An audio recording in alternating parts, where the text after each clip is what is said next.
Mini-Modelog. If you've not been here before, I do all sorts of unboxings on the channel. We've been concentrating heavily on Blood Bowl, and if you want to know what's going on with the channel, make sure you check out the channel update, which will pop up in the corner in just a moment, which I did the other week. I'm trying to get you game footage on the channel. Hopefully you've seen the game. Give me some feedback. I'd really like to know what I can do better, what I can do. Obviously the sound, I would say listen to it with headphones, but I'd like to know what I should do better, what things you liked, what things you didn't like. Please let me know in the comments down below and the comments on that video. Also, let me know if you enjoyed last week's video with the unboxing of the halflings, where me and Vic did it together. She really wanted to do it because she really liked the models for the halflings. She's not a gamer, and there's a lot of explanation on how Blood Bowl works in that video. So if you're new to Blood Bowl, do go check that video. It'll pop as well, and there'll be links down below. This week, as promised, I'm doing Deeproot Strongbranch. It's a lent model to me by my good friend Chris. I don't have my version yet, mainly because it's a £40 model, and there's a lot of other things I'm thinking of getting first. The first thing I want to get for my halfling team is some tree men models. I'm going to use Colonel Hunters. Let me know what you're using for tree men models, whether you've bought them through a third party. Show me your paint jobs in the links down below, or pop them across on Instagram. Do go check out my Instagram. All links are down below in the description. So we're going to take a look at Deeproot Strongbranch. Now, I know this is a big model. I also know that it comes in many components, and we'll look at all the components to get a good look at the detail of the resin model. And also I'll show you the instructions, because it comes with a really nice instruction manual. But let's get into Deeproot Strongbranch. So as I said at the beginning of the video, this is Deeproot Strongbranch. This is obviously from Forge World and is £40. It's the most expensive model.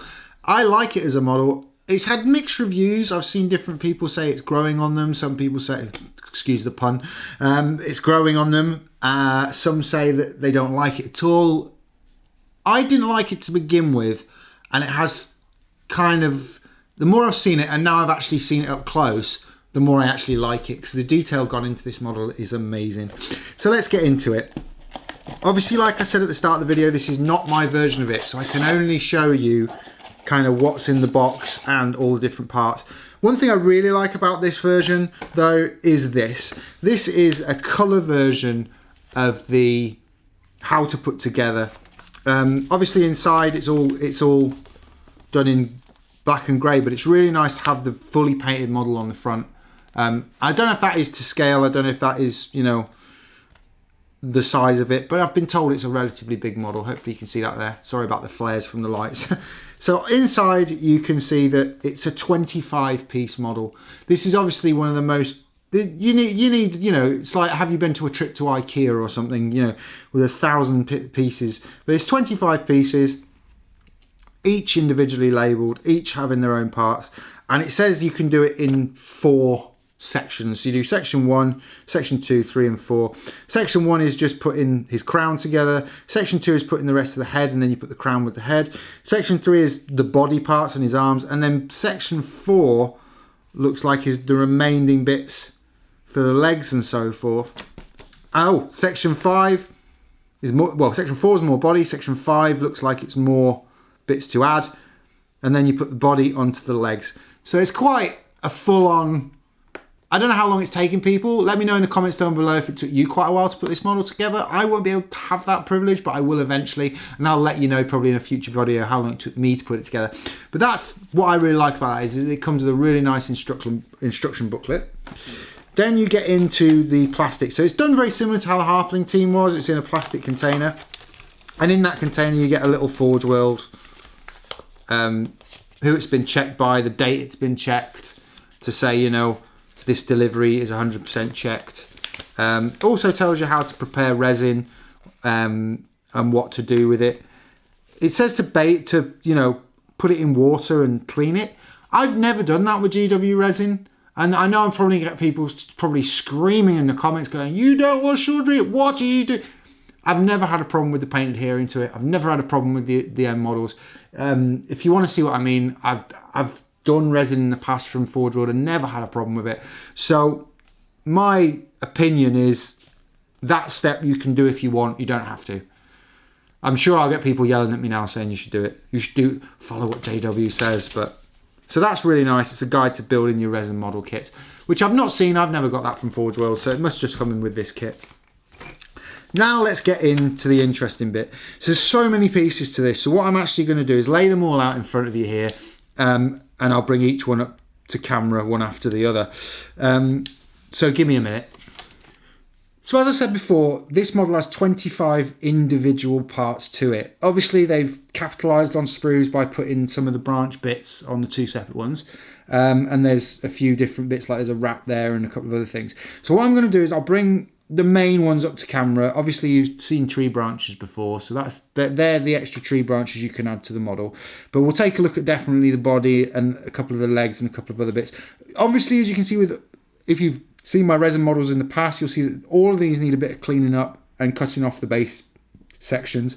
So let's start with the larger parts. I believe this is his main body. I will refer to the instruction manual, but this is part 14 and is his main body part. So let's have a look at that first.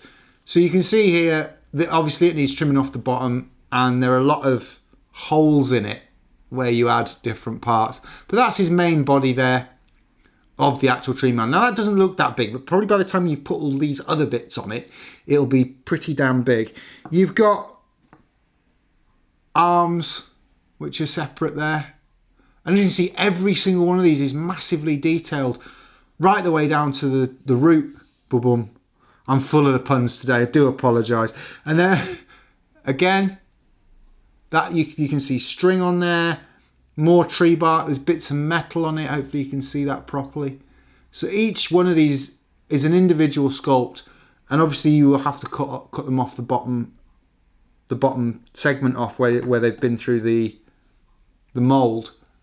This one of his legs, I think, because that looks like a knee joint. I'm not 100% sure what's what. No, that looks like a shoulder pad. So a nice spiky shoulder pad. Sorry about the autofocus there. I would really spend quite a long time working out which part is which, what does what, if we've even touched the glue on this one. I'm just looking for his face. I can't seem to find it in this mass of things that you get. That looks like his crown section. And obviously, again, you need to trim down all the different parts. I'm sure Chris will do this. But what I will do eventually is show you, there's a skeleton there that you can add. So if you can see that there, which is really cool. There's loads of little extras that I'm finding with this model like that. That's a skeleton. On this one, you've got a very small rat. I don't know if you, so there's a small rat there. And obviously there's the body. I think that's part of his face. If you can see that there. That's definitely part of his face. So I'm finding the bits, but I would spend a long time with this model before gluing it together, and obviously it's going to be a long time cleaning it up. Do take the time to clean it up, so make sure you've got proper mould line remover, a decent pair of flat snips which will cut flat, and just spend a bit of time cleaning up the model before you start putting it together. These look like his arms, and again, all of these parts are so well sculpted. But make sure, I can't stress enough, to follow the instructions. I hope you enjoyed this unboxing. I'll hopefully get this model at some point and actually put it together, and I'll do a kind of spin round, an update on my version of Deeproot when I get him. Thanks again to Chris for lending me the model. I really appreciate it, and I'll see you next time.